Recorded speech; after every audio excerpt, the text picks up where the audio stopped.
Friends, good morning and welcome back to my channel. আশা করি সবাই ভালো আছেন আর আমিও ভালো আছি। আজকে হচ্ছে সোমবার আর এখন ওই 8:30 বা 8:45 এরকম একটা কিছু বাজে। প্রত্যেক দিনকার মতো নিজের যে সমস্ত কাজকর্ম থাকে সকাল থেকে উঠে সমস্ত কিছু সেরে নিয়েছি। মানে আমি আজকে সকালে উঠেছি ওই 6:30টার মধ্যে। হ্যাঁ, 6:30টার মধ্যে উঠে তারপর নিজের যে সমস্ত কাজকর্মগুলো থাকে, মুখ ধোয়া, জামা কাপড় ছাড়া, ফ্রেশ হওয়া, তারপর গাছে জল দেওয়া, তার মধ্যেও কিছুটা হালকা ফুলকা আমি এক্সারসাইজও করেছি। সেটা খুবই সামান্য, কারণ এক্সারসাইজ করতে গেলে ভীষণভাবে ব্যথা করছে, হাত পা ঠিকঠাক মুড়তে পারছি না। আসলে বেশ কয়েক মাস পরে এক্সারসাইজ শুরু করেছি, তো তাই হাত পা বেন্ড করতে বেশ কষ্ট হচ্ছে, রীতিমতো বেগ পেতে হচ্ছে। আর এক্সারসাইজ করতেও আমার একদম ভালো লাগে না, কিন্তু তবুও করতে যেহেতু হবে তাই করছি। তো যাই হোক, প্রায় 1.5 থেকে 2.25 ঘন্টা একটানা কাজকর্ম করে তারপর 1 কাপ চা আর কয়েকটা আখরোট বাদাম নিয়ে এখন বসলাম চা খেতে। তাও আবার চা খেতে খেতে মাসের যে মুদি বাজারের লিস্ট সেটা তৈরি করে নিচ্ছি। মুদি বাজারের লিস্ট আমি সবসময় আগের মাসে যে যে জিনিসগুলো এনেছি সেই লিস্টটা দেখে দেখে আবার নেক্সট যে লিস্টটা করব সেটা তৈরি করি। সেক্ষেত্রে একটা সুবিধা হয়, জিনিসগুলো মনেও থাকে আর জিনিসগুলো দেখলে মনে পড়ে যে কোনটা এই মাসে লাগবে আর কোনটা লাগবে না।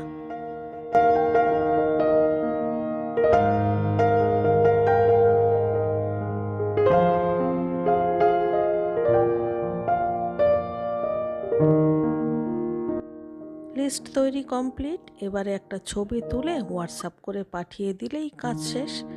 কত সুবিধা হয়েছে না আজকাল আমাদের। আগের মতো সেই মুদি দোকানে গরমের মধ্যে দাঁড়িয়ে থাকতে হয় না, শুধুমাত্র ছবি তুলে হোয়াটসঅ্যাপ করে পাঠিয়ে দিলেই মালপত্র বাড়িতে চলে আসবে। আমাদের এখানে তো সমস্ত দোকানদারই এখন মালপত্র বাড়িতে পৌঁছে দেয়। এখন আমার মনে হয় সব পাড়াতেই একই জিনিস, সব জায়গাতেই। এটা আমাদের খুব সুবিধা হয়েছে। যাই হোক, এবারে চলে এলাম রান্নাঘরে। কিছু মশলাপাতি ঢালতে হবে, আর তার আগে সকালবেলায় আজকে চিয়া সিডটা আমি ভেজাতে ভুলে গেছিলাম, সেটা একটু ভিজিয়ে দিচ্ছি। অনেকে আছে রাত্রিবেলায় চিয়া সিড ভিজিয়ে রাখেন, কিন্তু রাত্রে ভেজালে না এমন শক্ত থকথকে জেলির মতো হয়ে যায়, সেটা আর সকালবেলায় আমার একদম খেতে ভালো লাগে না। একদম সেই চাপ হয়ে যায়, চাপ বেঁধে যায় আর কি। তো সেই জন্যে আমি ওই 2 ঘন্টা আগে ভিজিয়ে দিই, তাতেই যতটা ফুলে ওঠে সেটাই আমার ভালো লাগে। একটু ছাড়া ছাড়া থাকে, ওইটা খেতে ভালো লাগে। আর এখানে রয়েছে ধনের গুঁড়ো, জিরের গুঁড়ো আর সাদা সর্ষে। এগুলোকে আমি একটু ঢেলে নিচ্ছি। সাদা সর্ষেটা আমি প্রত্যেক মাসেই কিনি, কারণ সাদা সর্ষে একটু পোস্তর সঙ্গে দিলে খেতে ভালো লাগে। আর এমনিতেও যদি কোনো সর্ষে বাটা করি, কালো সর্ষের সঙ্গে সাদা সর্ষে একটু মিশিয়ে দিই, তাতেও সমস্ত তরকারির টেস্ট কিন্তু বেশ ভালো হয়, সে নিরামিষই হোক আর মাছই হোক। ব্রেকফাস্টের জন্য আগেই আটা মেখে রেখেছিলাম, এখন শুধু রুটিগুলো করে নেব। আর আজকে রুটির সঙ্গে কিন্তু কোনো তরকারি করব না। আজকে রুটিটা আমি ব্রেডের মতো করে আর কি সার্ভ করব। রোজ রোজ পাউরুটি খাওয়া কি ভালো বলুন তো? পাউরুটি খেতে আমাদের বাড়িতে এরা খুবই ভালোবাসে, কিন্তু আমি বললাম যে রোজ রোজ পাউরুটি তো প্রত্যেক দিন ময়দা খাওয়া হবে, তাছাড়া পাউরুটি যখন তৈরি হয় তার মধ্যে ইস্ট ব্যবহার করে, তো সেগুলো প্রত্যেক দিন খাওয়া একেবারেই উচিত না। সেই জন্যে আমি ভাবলাম আজকে যেমন করে ঠিক পাউরুটিতে বাটার দিয়ে তারপর অমলেট আর কলা দিয়ে দিই, সেরকম করেই আজকে ব্রেকফাস্ট দেব। তার জন্য আগে রুটিগুলোকে বানিয়ে নেব, তারপর গরম গরম রুটির মধ্যেই আমি বাটার লাগিয়ে দেব। এরপর রুটিগুলোকে একটু গরম জায়গায় রাখতে হবে, এই আর কি, ঠান্ডা জায়গায় রাখলে হবে না।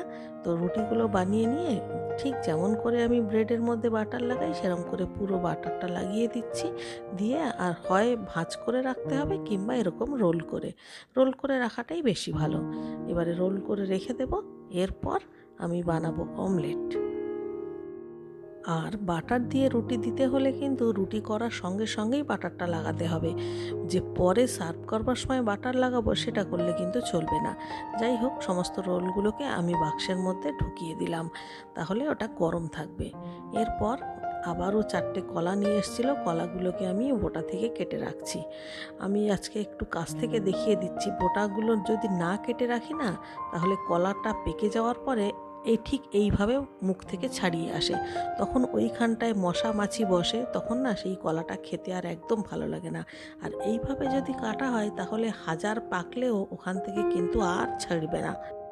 তাই সিঙ্গাপুরি কলা হোক বা বর্তমান, বাড়িতে আনার সঙ্গে সঙ্গে বোটা থেকে ঠিক এরকমভাবে কেটে রাখতে হয়। তো যাই হোক, আমার এদিকে অমলেটটাও তৈরি হয়ে গেল।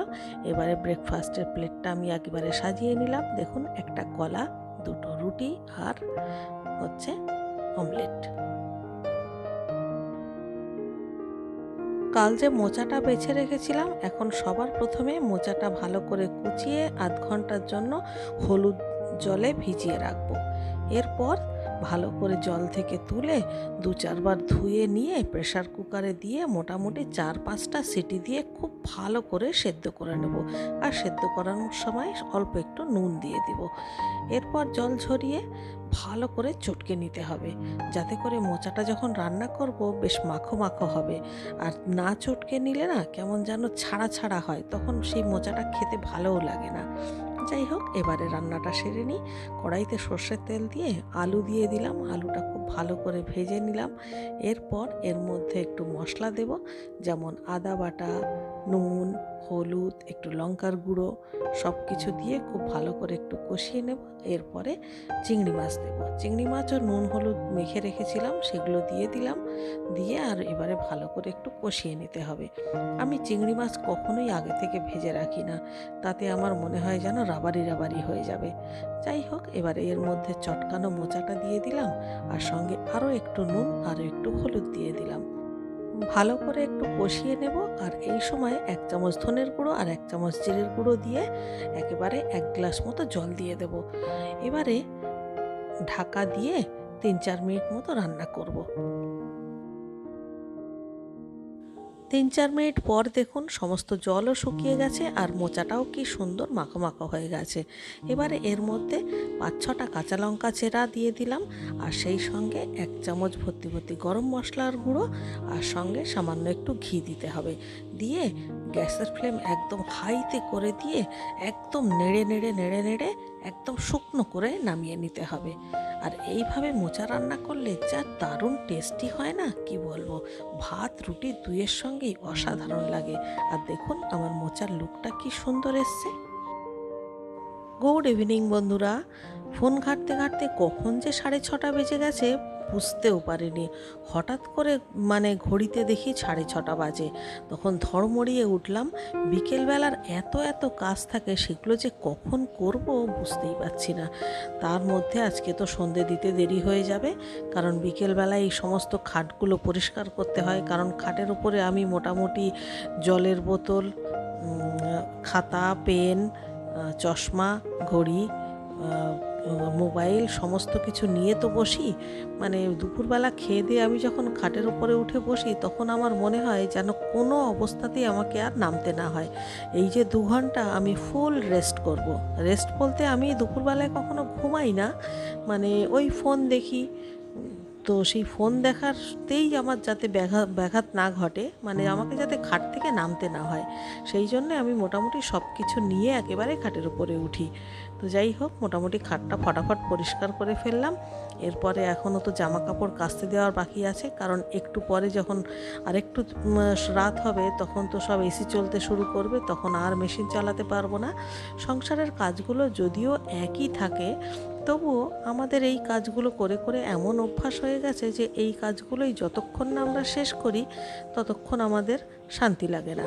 আর এই কাজগুলো আমাদের কাছে কিন্তু কখনো একঘেয়েমিও লাগে না, অন্তত আমার কাছে তো লাগে না। আমি জানি যে প্রত্যেক দিন আমাকে মেশিন চালাতে হবে, প্রত্যেক দিন রান্নাঘরে গিয়ে রান্না করতে হবে, প্রত্যেক দিন বিছানা ঝাড়তে হবে, সবই আমরা একই কাজ করি প্রত্যেক দিন। কিন্তু তাহলেও সেই কাজগুলো করার মধ্যে আমাদের একটা আগ্রহ থাকে, কতক্ষণে কাজগুলো শেষ করব সেটাই আমরা ভাবতে থাকি।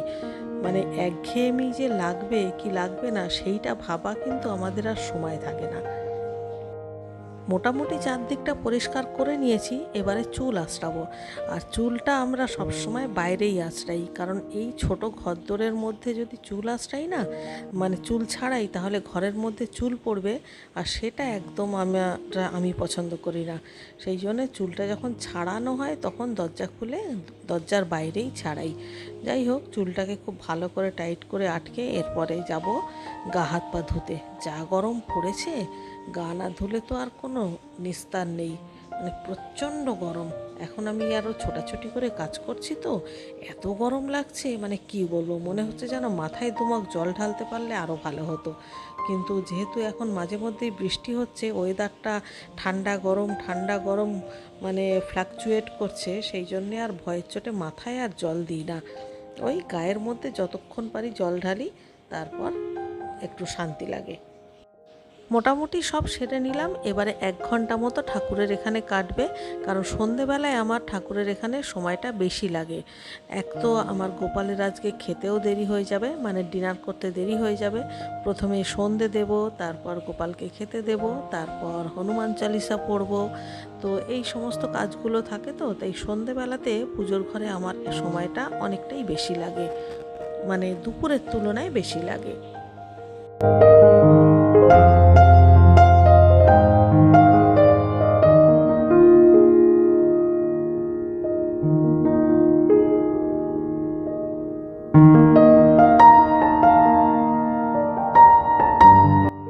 হনুমান চল্লিশাটা পড়ার পর একটু ওয়েট করে প্রসাদ তুলব, তারপর গোপালকে শয়ন দেবো। তাহলে আজকের মতো ঠাকুর ঘরের কাজ শেষ। সেই সাথে ভিডিওটাও আজকের মতো এখানেই শেষ করছি। কাল সকালে আবারও দেখা হচ্ছে, ততক্ষণের জন্য সবাই ভালো থাকবেন। সবাইকে tata, goodbye, good luck and love you all.